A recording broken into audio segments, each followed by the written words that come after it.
పరిస్థితులకు తగ్గట్టు మారితేనే వ్యాపారంలో మనుగడ. చైనా కంపెనీలు ఈ విషయాన్ని బాగానే వంట పట్టించుకున్నాయి. ఇప్పటి వరకు భారత మార్కెట్ పైనే దృష్టి పెట్టిన ఈ కంపెనీలు ఇప్పుడు ఎగుమతులకు భారత్ను కేంద్రంగా మార్చుకుంటున్నాయి. యూరోపియన్ యూనియన్, అమెరికా దేశాల్లో తమకు ఎదురవుతున్న ఆంక్షలను తప్పించుకునేందుకు భారత్లో తయారీకి జై కొడుతున్నాయి. చైనా స్మార్ట్ ఫోన్, ఎలక్ట్రానిక్ ఉపకరణాల కంపెనీలో ఈ విషయంలో ముందున్నాయి. ఇందుకోసం స్థానిక కంపెనీలతో తయారీ ఒప్పందాలు కుదుర్చుకుని మరీ తమ వస్తువులను అమెరికా, పశ్చిమాసియా, ఆఫ్రికా దేశాలకు ఎగుమతి చేస్తున్నాయి. 2023-24లో భారత్ నుంచి ఒప్పో మొబైల్స్ 272 కోట్లు, రియల్మీ మొబైల్ టెలికమ్యూనికేషన్స్ 114 కోట్ల విలువైన స్మార్ట్ ఫోన్లు, ఎలక్ట్రానిక్ పరికరాలు మన దేశం నుంచి ఎగుమతి చేశాయి. 2024-25 ఆర్థిక సంవత్సరం ఆర్థిక ఫలితాల వివరాలను ఈ కంపెనీలు ఇంకా ప్రకటించాల్సి ఉంది.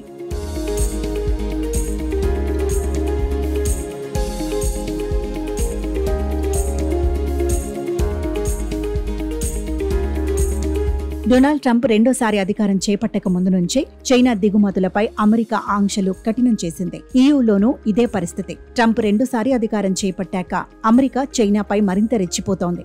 చైనా ఉత్పత్తులపై ఏకంగా 145% సుంకం విధించారు. రేర్ ఎర్త్ ఖనిజ ఉత్పత్తుల కోసం ఈ సుంకాల పోటు కొద్దిగా తగ్గించినా చైనా వస్తువుల దిగుమతులు ఇంకా 55% సుంకాల పరిధిలో ఉన్నాయి. భారత్పై ఉన్న 26%తో పోలిస్తే ఇది 29% ఎక్కువ. భారత్, అమెరికా మధ్య ద్వైపాక్షిక వాణిజ్య ఒప్పందం కుదిరితే ఈ పోటు కూడా ఉండదు. భారత్, బ్రిటన్ మధ్య ఇటీవలి కుదిరిన స్వేచ్ఛ వాణిజ్య ఒప్పందం కూడా చైనా కంపెనీలను ఆకర్షిస్తోంది. దీంతో అమెరికా, EU మార్కెట్లలో ప్రవేశించేందుకు భారత్లో తయారీకి చైనా కంపెనీలు మొగ్గు చూపుతున్నాయి.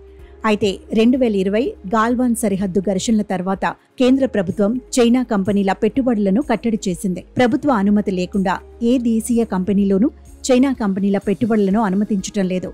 అయితే స్థానిక కంపెనీలతో ఒప్పందాలు కుదుర్చుకొని తమ ఉత్పత్తులను ఆ కంపెనీల్లో తయారు చేయించి ఎగుమతి చేసుకోవచ్చని పరోక్షంగా సూచించింది. ఇందుకోసం ఆ కంపెనీలకు పూర్తి స్థాయిలో టెక్నాలజీ బదిలీ చేయాలని స్పష్టం చేసింది.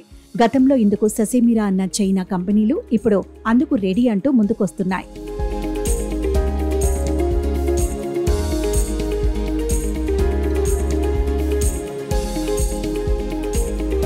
మేడ్ ఇన్ ఇండియా ద్వారా భారతదేశానికి అనేక ఆర్థిక, సాంకేతిక, వ్యూహాత్మక లాభాలు కలిగే అవకాశాలున్నాయి. స్థానిక కంపెనీలలో ఉత్పత్తి కేంద్రాల స్థాపన వల్ల భారతీయులకు పెద్ద ఎత్తున ఉద్యోగ అవకాశాలు లభిస్తాయి. ఎగుమతులు పెరగడం వల్ల విదేశీ మారక ద్రవ్య సమీకరణ జరుగుతుంది.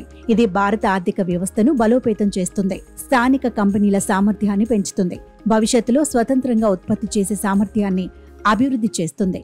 మొత్తంగా ఈ విధానం భారతదేశానికి ఆర్థిక వృద్ధి, సాంకేతిక అభివృద్ధితో పాటు ప్రపంచ మార్కెట్లో బలమైన స్థానాన్ని సాధించే అవకాశాన్ని అందిస్తుంది. అయితే సమర్థవంతమైన విధానాలు, నిర్వహణ అవసరమని నిపుణులు చెబుతున్నారు.